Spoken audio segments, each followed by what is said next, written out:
ओम श्री साई राम। साई प्रेम वाणी के हमारे आज के प्रसारण में आप सबका हार्दिक स्वागत है। आज हम आप सबके लिए लेकर आए हैं सुमधुर कार्यक्रमों की मनमोहक कड़ी।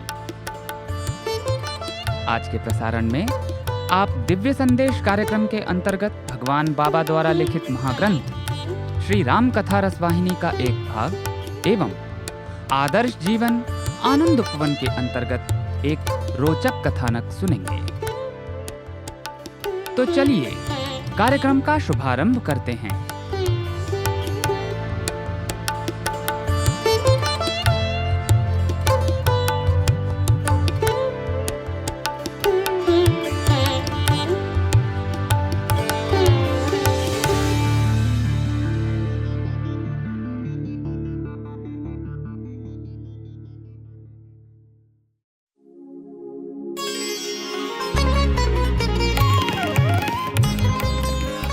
अब प्रस्तुत है दिव्य संदेश। इसके अंतर्गत भगवान बाबा द्वारा लिपिबद्ध किए गए महाग्रंथों में से एक श्री राम कथा रसवाहिनी का एक भाग आज हम प्रस्तुत करने जा रहे हैं। दिव्य संदेश, साई संदेश, दिव्य संदेश, साई संदेश।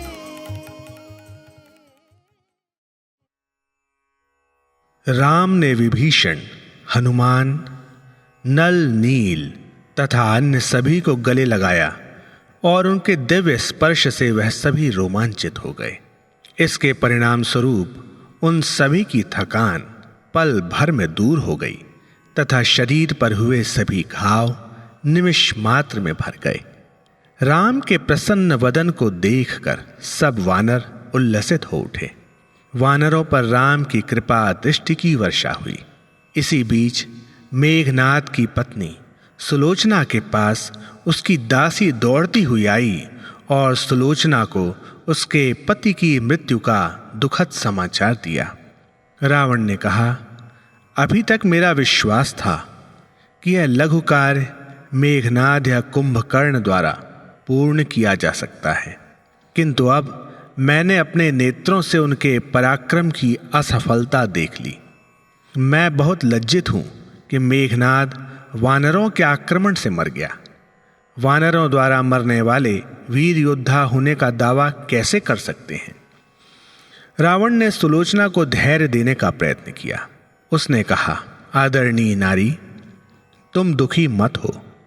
तुम मुझे उस प्रकार का पराक्रमी मत समझो।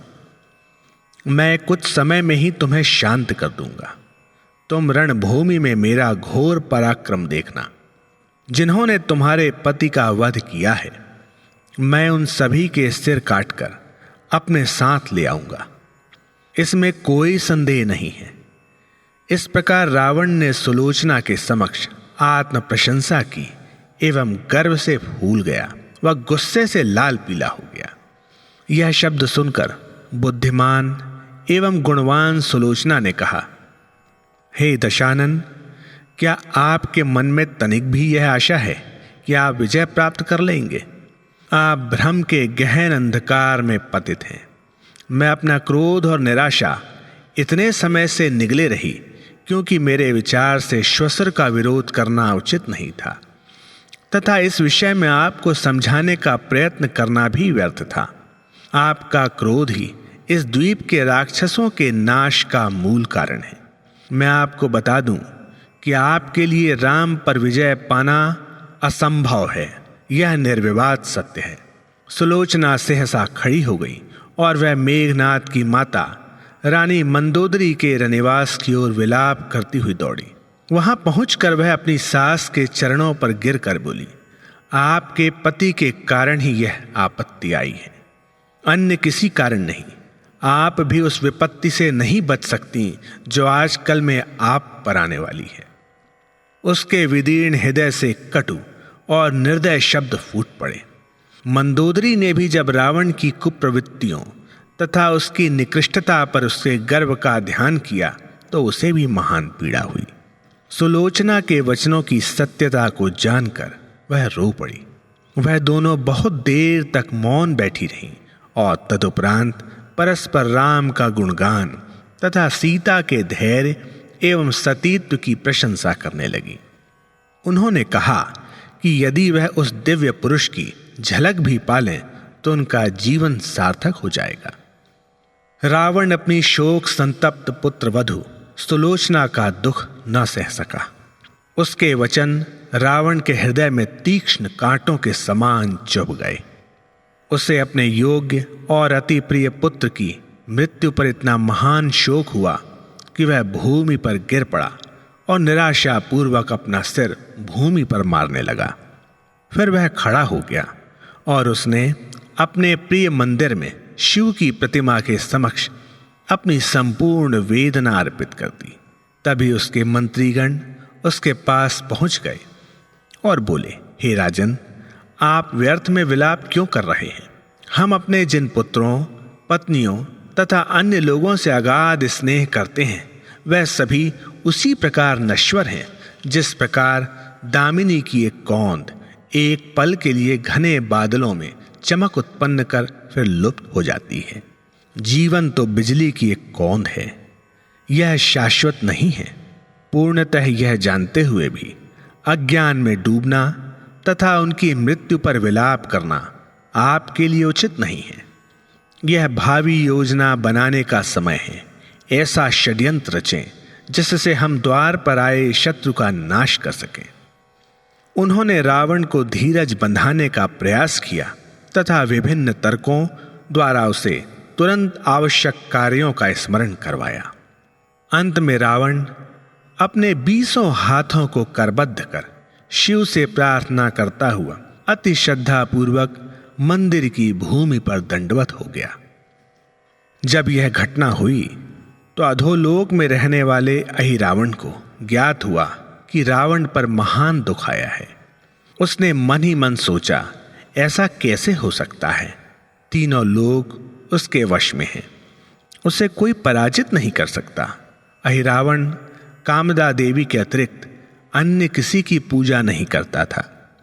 तुरंत ही उसने देवी का ध्यान किया और देवी ने अपने उपासक को रावण का पता दिया जहां वह उस समय था।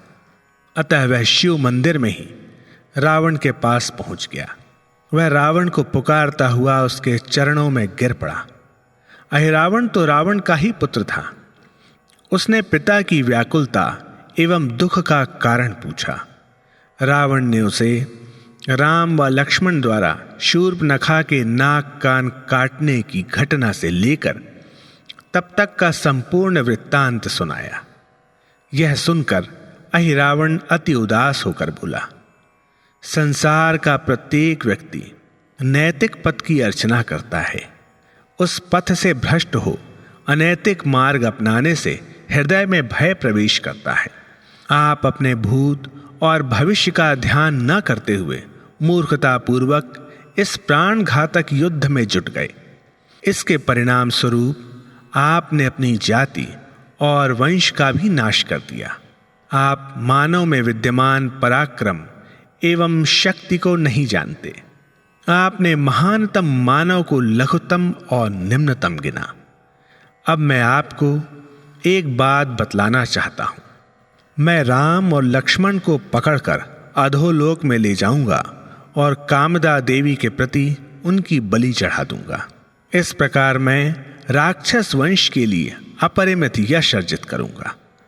इन शब्दों सहित उसने रावण को दंडवत प्रणाम किया तथा कामदा देवी को शीश नवाया। तदुपरांत वह राम के शिविर में प्रविष्ट हुआ। उसने असाधारण रहस्यमय शक्ति द्वारा चारों ओर अंधकार उत्पन्न कर वानरों में प्रगाढ़ तिमिर फैला दिया। कोई भी उस गहन अंधेरे में अपनी हथेली तक नहीं देख सकता था, किंतु शिविर में वानर बहुत सतर्क थे। उस स्थान पर तो मृत्यु भी आने का साहस नहीं कर सकती थी।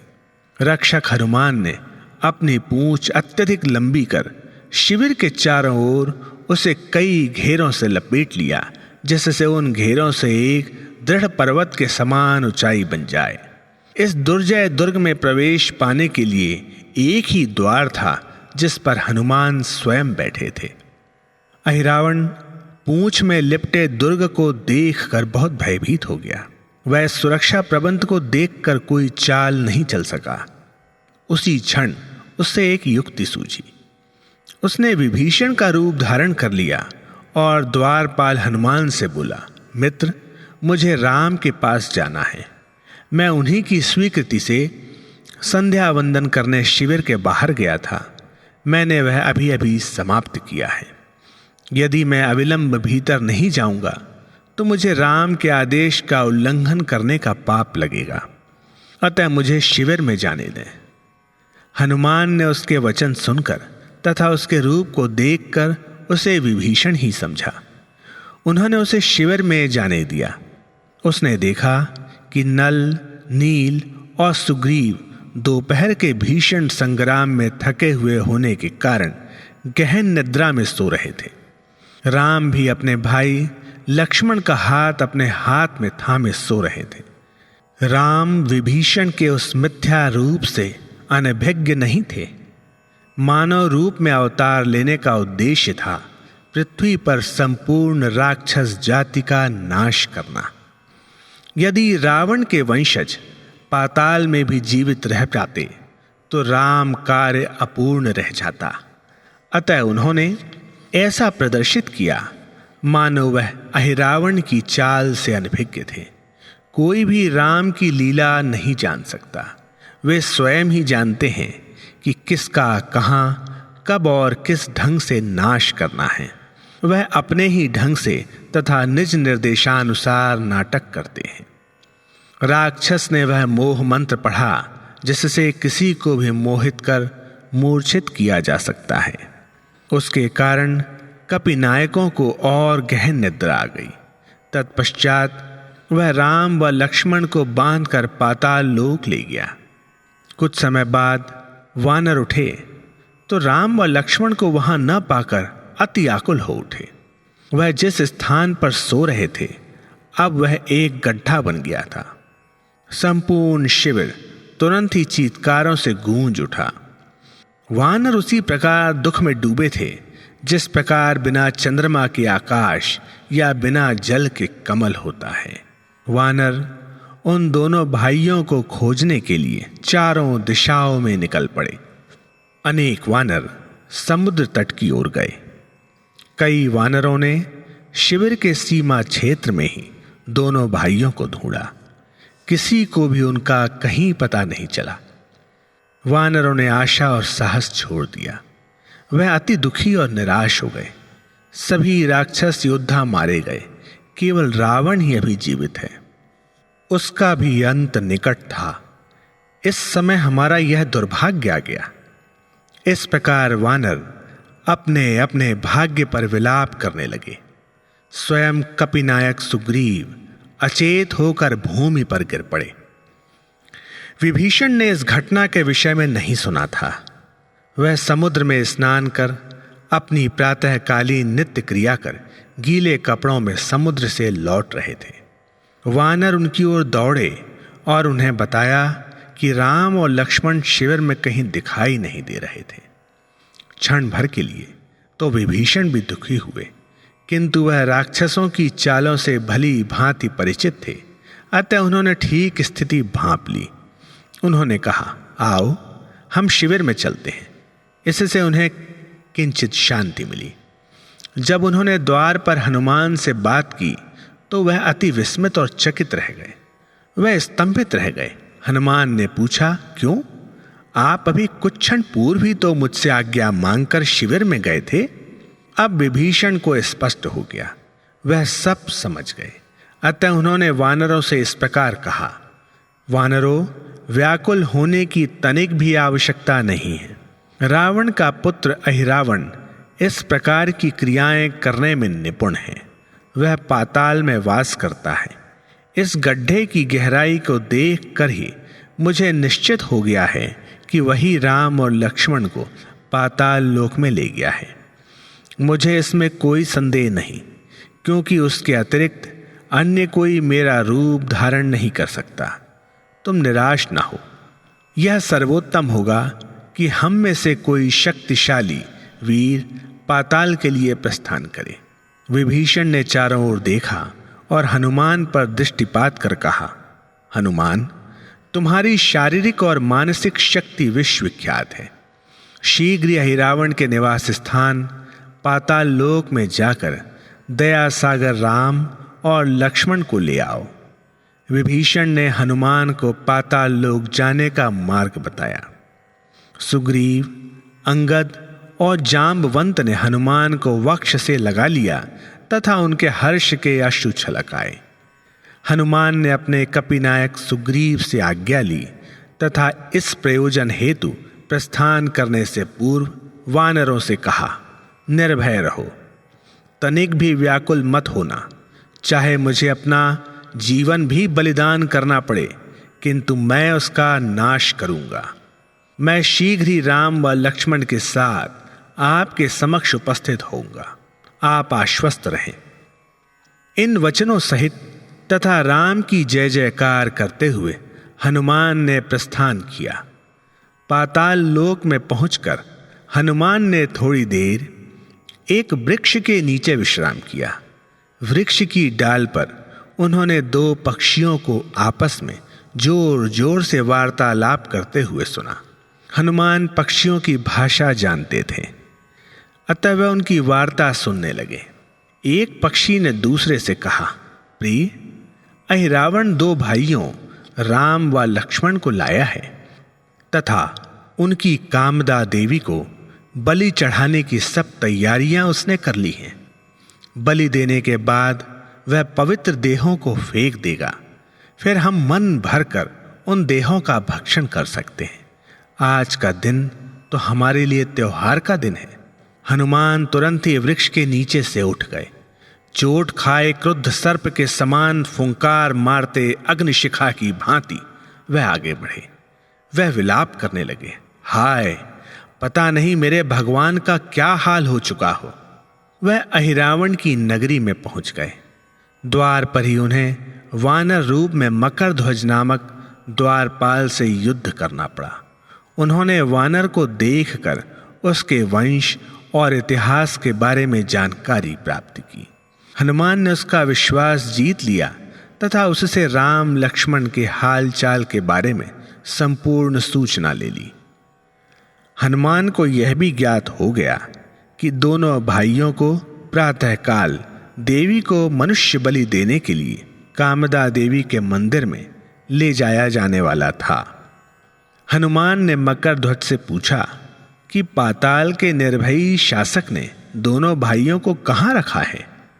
उसने हनुमान को संपूर्ण विवरण दिया, किंतु उसने यह स्पष्ट कर दिया कि वह उन्हें वहां नहीं जाने देगा, क्योंकि उसे अपने शासक के आदेशों का पालन कर उसके तथा उसके हितों के प्रति निष्ठावान रहना था। उसने कहा, चाहे मुझे किसी भी आपत्ति का सामना करना पड़े, मैं तुम्हें भीतर नहीं जाने दूंगा। यदि मैं इस कारण तुम्हें ना रोकूं कि तुम भी वानर हो, तो यह तो संपूर्ण वानर जाति पर अविश्वसनीयता तथा अकृतज्ञता का कलंक लगाना होगा।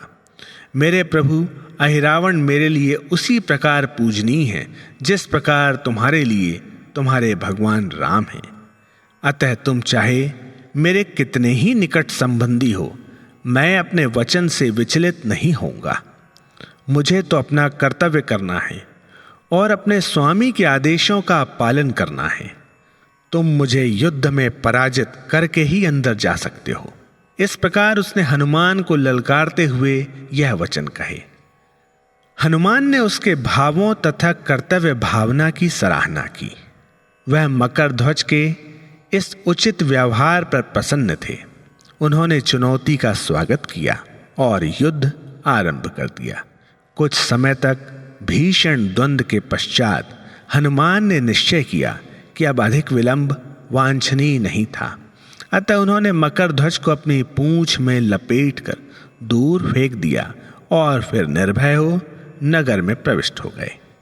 उन्होंने देखा कि एक माली सुगंधित पुष्पों की एक बहुत बड़ी माला लिए द्वार में प्रवेश कर रहा था।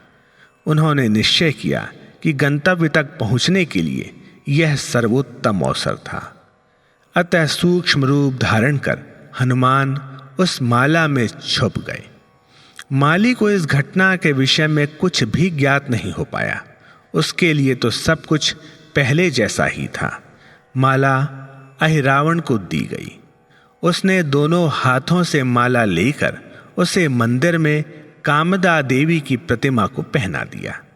उसने नाना प्रकार के उत्तम पकवानों का देवी को प्रसाद अर्पित किया।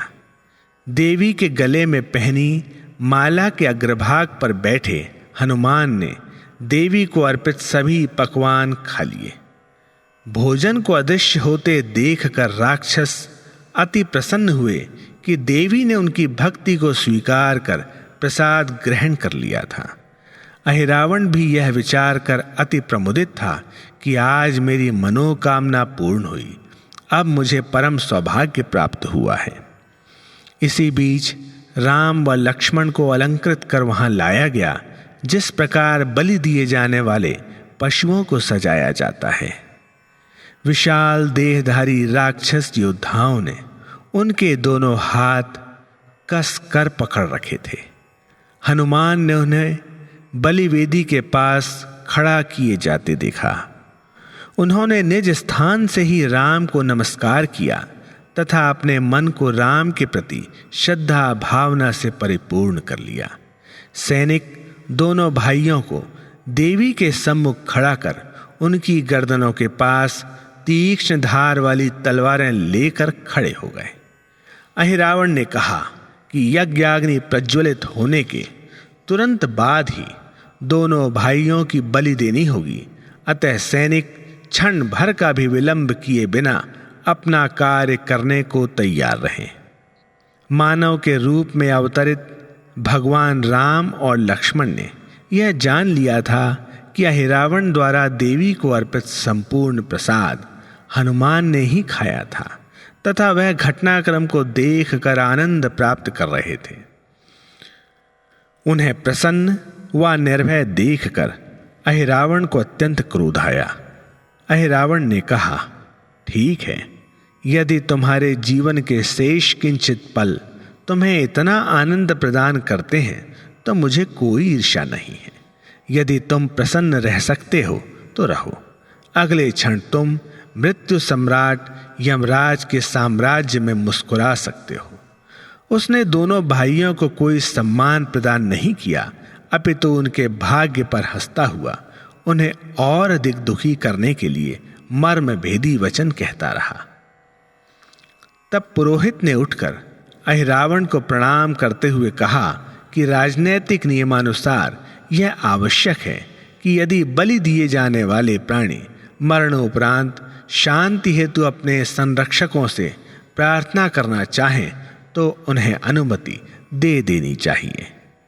राक्षस अधिपति ने अपने आसन से उठकर घोषणा करते हुए कहा, राजकुमारों, यदि तुम्हारे शुभ चिंतक हैं तो उनके प्रति कृतज्ञता प्रकट करने का यही समय है, क्योंकि तुम्हारे जीवन के अल्प क्षण ही शेष हैं। राम व लक्ष्मण एक दूसरे के मुख को देखकर मुस्कुराए। उसी क्षण हनुमान ने अति भयानक गर्जना की। यह सुनकर राक्षसों ने कल्पना की कि उनकी देवी प्रकट होकर अपना क्रोध प्रकट कर रही थी।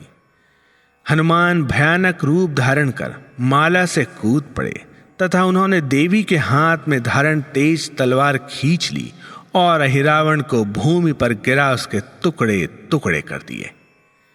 किंतु उसकी देह रत्न के समान कठोर थी तथा उसे एक रहस्यमय वरदान प्राप्त था, जिससे उसके शरीर के कटे टुकड़े जुड़कर फिर एक हो जाते थे।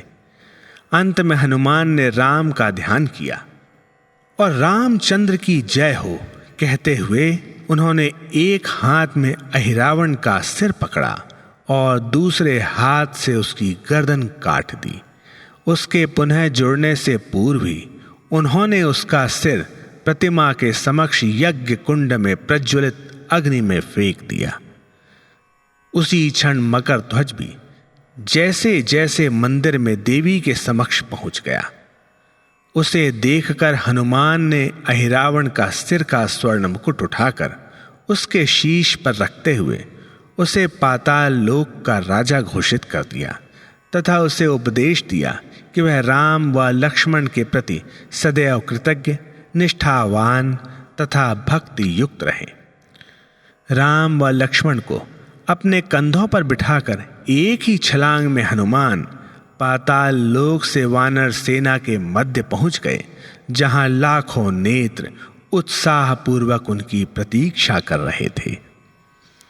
राम व लक्ष्मण को अपने सम्मुख सुरक्षित व कुशल पूर्वक देखकर विभीषण तथा अन्य सभी की प्रसन्नता का पारावार नहीं था। वह राम व लक्ष्मण के चरणों पर गिर पड़े। उन्होंने हनुमान को अपने गले से लगा लिया तथा कृतज्ञता पूर्ण अश्रु बहाए। वानरों ने विभिन्न प्रशस्ति गीतों से हनुमान की प्रशंसा की। उन्होंने उन्हें अपने कंधों पर उठा लिया, उन्हें भोजन करवाया और अति प्रेम पूर्वक थपथपाया। उन्होंने उन्हें छाती से लगाकर उन पर अपनी स्नेह वृष्टि की। विभीषण ने राम के समक्ष खड़े होकर कहा, हे भगवन, मैं आपकी लीला के विषय में क्या कह सकता हूँ। केवल आप ही हमें निज कार्यों एवं गतिविधियों का अर्थ बता सकते हैं। आप तो पाताल लोक तक के राक्षस वंश का नाश करने का संकल्प लेकर अवतरित हुए हैं। मैं जानता हूं कि यह समस्त अभिनय इस संकल्प को पूर्ण करने के लिए ही है। रावण को भी ज्ञात हो गया कि हनुमान अहिरावण के राज्य से राम व लक्ष्मण को वापस ले गया था। उसे हनुमान के हाथों अपने पुत्र अहिरावण की मृत्यु का दुखद समाचार मिला। वह मूर्छित हो भूमि पर गिर पड़ा। इस महान क्षति पर उसने बहुत देर तक जोर जोर से विलाप किया।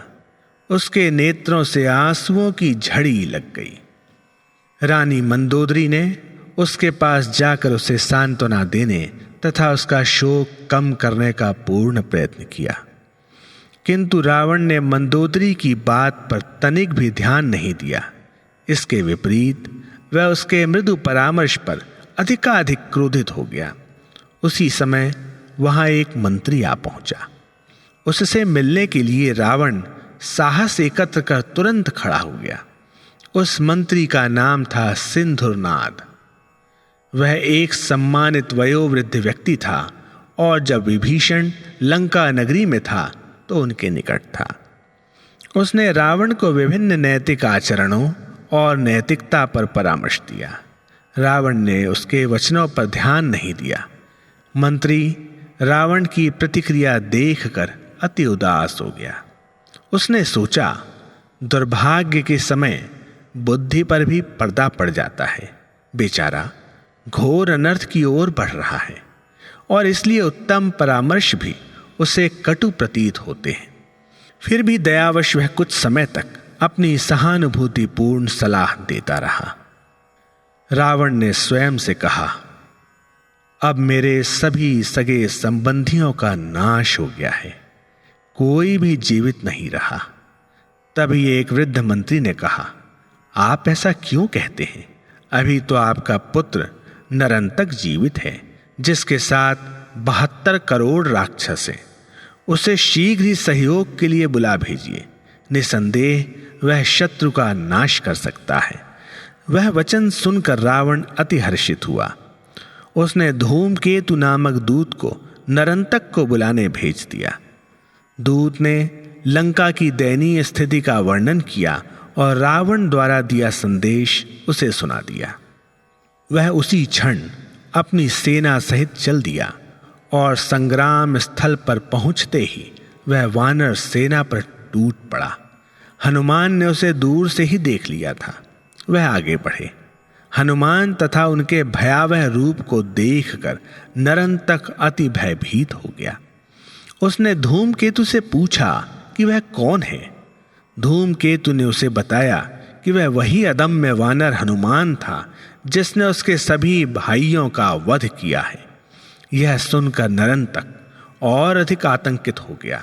उसने धनुष पर बाण रख हनुमान पर लक्ष्य किए, किंतु हनुमान ने उन सभी बाणों को हाथ में पकड़कर उनके टुकड़े टुकड़े कर दिए। उन्होंने नरंतक के पास आकर उसकी छाती पर कसकर मुष्टि प्रहार किया। फिर उसे उठाकर घुमाते हुए रसातल नामक पाताल लोक में नीचे फेंक दिया। लाखों राक्षसों को समुद्र में फेंक दिया गया। नरंतक की सेना के रथों को हनुमान ने चूर चूर कर दिया। रथ चालकों को भी मार डाला गया।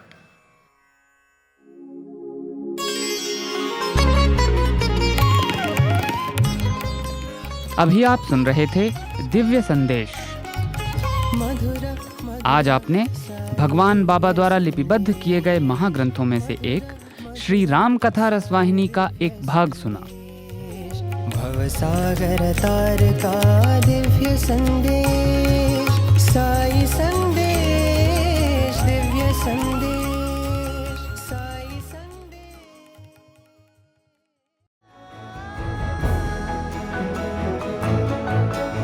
प्रिय श्रोताओं, अब समय है हमारे साईं प्रेमवाणी के इस प्रसारण को विराम देने का। हमें आशा है हमारा आज का कार्यक्रम आपको पसंद आया होगा। अपने सुझावों को हम तक जरूर भेजें। हमारा व्हाट्सएप नंबर है 9393258258 93 258 258। हिंदी भाषा में हमारी ये सभी प्रस्तुतियां YouTube पर भी उपलब्ध हैं। इन्हें वहां देखने या सुनने के लिए हमारे YouTube चैनल को सब्सक्राइब करें और कमेंट बॉक्स में अपने सुझाव देना न भूलें। हमें आपके सुझावों का इंतजार रहेगा। किसी ने कहा है कि सनातन साईं डगर को मजबूती से थामना है। सनातन साईं डगर को मजबूती से थामना है। मित्रों, अब इस दौर में बस ये हमारी साधना है। स्वामी से ये प्रार्थना है कि वे अपनी डगर से हमें बांधे रहें और हम सब साईं पथ पर चलते रहें। अगले प्रसारण में आपसे फिर मुलाकात होगी। तब तक के लिए आज्ञा दीजिए। धन्यवाद। सप्रेम साईं राम।